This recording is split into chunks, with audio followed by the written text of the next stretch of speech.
What's happening? Today, the topic that I wanted to discuss was how I think we've started to romanticize the normalities of life. I saw a reel the other day on Instagram, because obviously I've deleted TikTok now. We all know this. I've deleted it. It's rubbish. But I've got into reel rotting, which a lot of stuff is more focused on what I've actually started like watching, like or following on my Instagram. So quite a lot of gym stuff. Um, And I saw this one reel of this girl saying how she filmed herself in the gym and she posted this like normal human interaction, and all the comments were like, "Have you never experienced this normality ever? This is normal."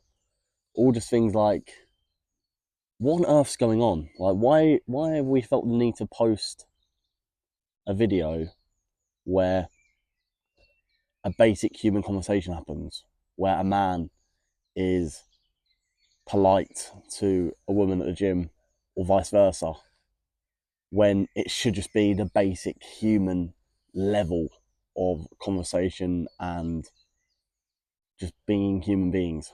So it just confused me a bit. But yeah, I want to dive deeper into sort of that topic today because I didn't understand it. What I think right now, I think the basic human decency has just dropped. The level, the bar, it's on the floor. Basic things like holding the door, like I said with that gym stuff, like uh, letting the next person in the gym know when the machine's free, manners, please and thank yous, and then just treating people with respect. These are sort of seen as like, well done, like high level acts of kindness when literally they are the lowest of the low. They are literally just the basic entry level of human interaction. The bar's dropped right to the floor. And social media, like I said, how someone filmed themselves being given the equipment after the next person's finished. Now, with a lot of social content, you see that people are filming their interactions of them being kind. First of all, that's forced. So, say if you see a lot of the big ones where it's someone gives food to the homeless, or they just pay for someone's stuff, but they have to film it. They have to film it, and they're looking for that validation. And you're seeing it more often where it gets views because it's viewed as a nice thing to do, but you're not looking to it deeper, going like, this is so forced. Like you wouldn't, they were never gonna go into that interaction with that person that had no food or place to live and give them what they needed without filming it, because then they gain as well. It's done for likes and shares, really, and not for the basic level of being a human being. If you need a camera in that situation to film something like that, is it kindness or is it content? Obviously, like I've already said, it's content. You're gaining as well, especially if you have a large following.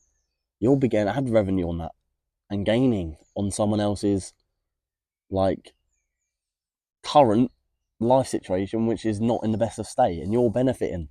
So you're not doing a good thing. And you get people going, "What a nice thing to do," in these comment sections. What a great thing. What a great person. You deserve the world, mate. But do they? Because they're doing the wrong thing. Yes, they're giving them food, so the person is benefiting. But they're benefiting tenfold in the financials that they're going to get in return on that video that should never have even gone viral. Because we're promoting a light in the world where it's like, yes, people are homeless, but also we're promoting like just the wrong thing, where you shouldn't have to film yourself doing that. You should just do it. If you feel like someone is struggling, if you feel the need to support them, do it. Don't film it, because it's wrong. It is wrong. And also, that person, they've got no consent to want to be filmed in that situation either. So it's just morally wrong. I think we've also normalised being selfish. People, and I'm guilty of this as well. it's just the way that the world's sort of paving its way for me and others, where sometimes we can be self-centered, sometimes we can be too focused on ourselves, and then like sometimes for me, like I am focused on myself right now in terms of like my well-being and living, but like I'll always look out for other people in that sense. There's quite a heavy hustle culture as well, and hyper individualism where people see the world revolving around them. And I saw this Twitter post from an artist that I like, and they said like, this year I really need to figure out why the world doesn't revolve around me, because we're all only ourselves, but the world only works if we work together and not focus on ourselves. A lot of the time now, small acts of kindness, they stand out, and we're not looking out for each other like we used to do. Back in the day, like, because there was no social media and high level technology, you could go and just sort of see a group of mates and stuff like that, and it wouldn't be a problem where you did a good thing because you were always supporting that person. Kindness now, it takes effort. People don't have this emotional capacity to go out of their way for others, and we've fallen heavily into it's a not my problem mentality. Not my problem. And a lot of the time, you can understand how we fall into that path where people just have so many internal issues where they can't be worrying about getting other people to where they need to be because they're not happy or they're not comfortable with where they're at to provide that support. People have also grown numb to other people's struggles, and they also think that, say, if they do a good thing, they don't want to be taken advantage of, and they need to sort of focus on how they're performing and how they're sort of stabilizing their life rather than getting a favor done for a friend. I think a lot of the time as well now, relationships and friendships, they're transactional. When we're nice to someone, we expect something in return. So one main one, let's just do an example I've done before, where you pick your mate up to go somewhere, and then the next time you expect them to do it again. But a lot of the time, I think, so say if someone likes driving more, or say if you're going to the same place, just do just give up some petrol money. Just do a decent thing. Go, thanks for getting me, mate. It's just it also then builds a routine of, rather than like swapping it every time, doing that. But like a lot of the time, we want something in return. It's like my brother takes me to the gym, and then a lot of the time I just go, I'll get you a Monster Energy, mate, for doing that. Or sometimes I will just say, you're my brother, and I would, if I had a license to take him, I would also just take him to the gym because he's my brother. And because I'm going to the gym as well, there's no need for something in return because we're both going to the gym. I'm going as well. So there's no extra gain for me because I'm also wanting to go to the gym in my car. So there's no gain really for me. We've also built a sort of conditional relationships where people think, so people aren't getting into relationships unless they think, am I benefiting here? Am I gaining something in this relationship where I can just sort of keep getting? A lot of time where we're falling into the culture where it's like men pay, and I can understand that. If I was with a nice girl and obviously first date, I'll probably always pay. And I think if you eventually build up that connection between two people, you get to the level where you treat each other and there's no thing of benefiting. It's where if I took a girl to this lovely restaurant and meal and out for drinks and an activity, I'm not looking for something back straight away. I'm just what I would be looking for is just sort of a similar level of effort next, like not even next time, because next time we could just sit on the sofa and just have a glass of wine. But at least if the thought in their head was, this ain't really great for me. Next, in the future, I will plan something really nice as well. Just a nice balance where you're not forcing big, extravagant dates and activities, but you're sort of just like doing a nice thing. Like one of the best ones is when like you do like a trip abroad for a birthday, and it's quite an easy thing to plan.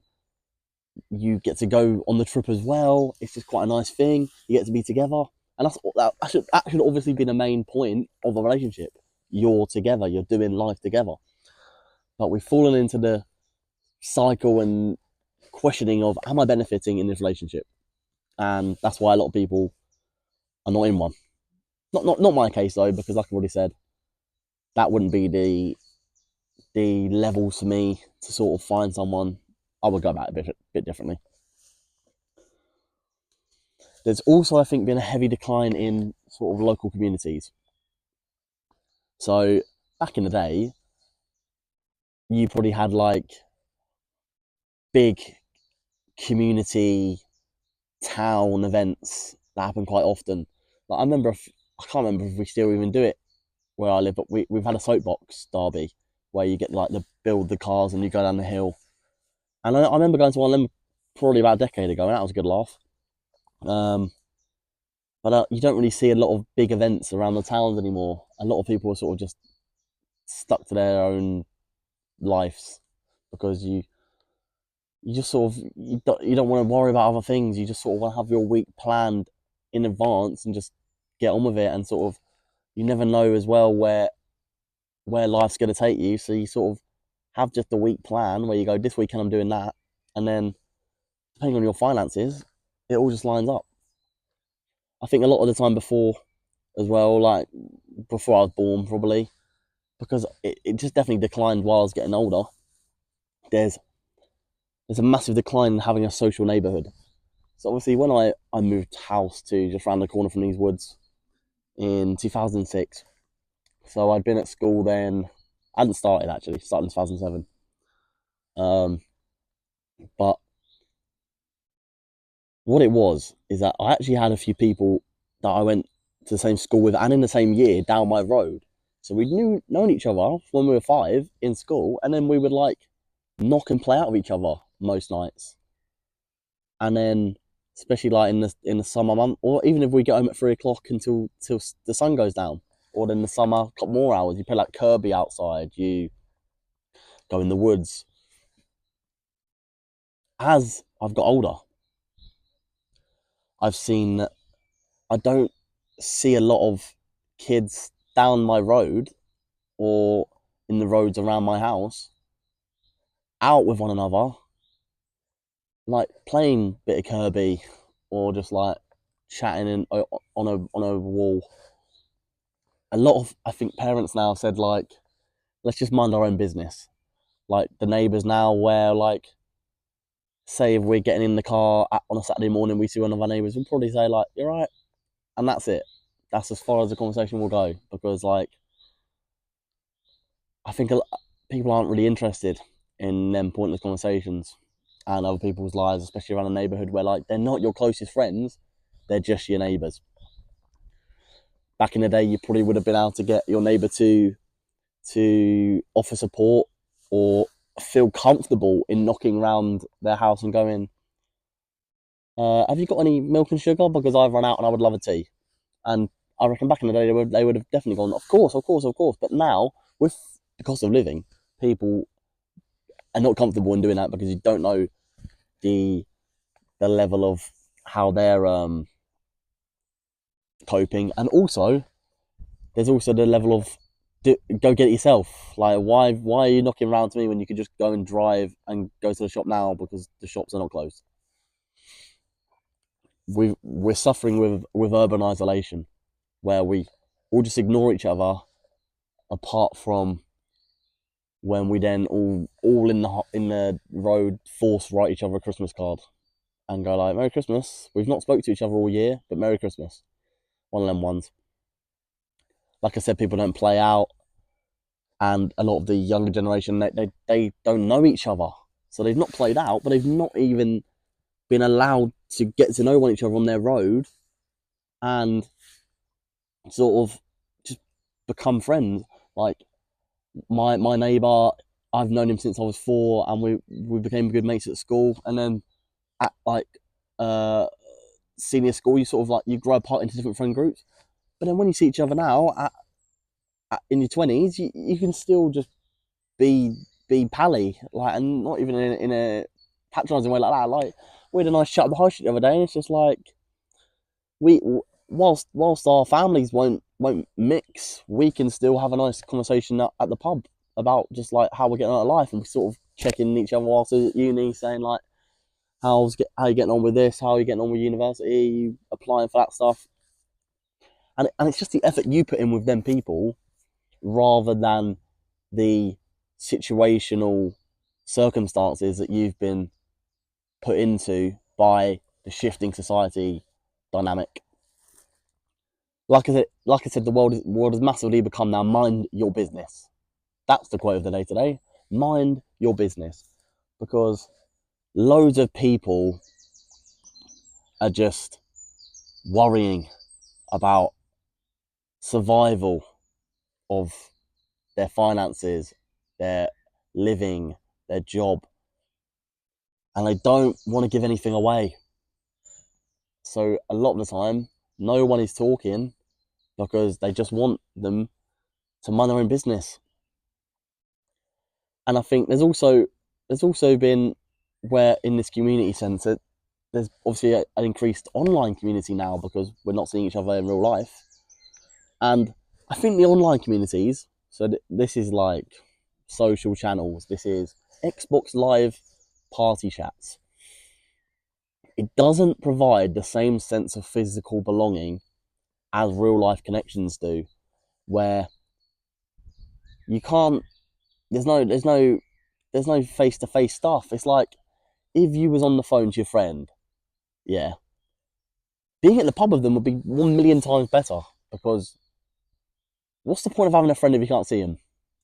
And there's also that question where it's like, I've got long distance friends and we talk on the phone. But 1 million%, if you saw that friend that you'd not seen for a long time in long distance out and about, you would just be like, this is what friendship's all about. Seeing each other actually there and building that real life connection rather than one online. But the whole point of this is that people are sort of sugarcoating and romanticizing basic human interactions where the level of society has just clearly dropped. And we sort of need to find our own ways to get back to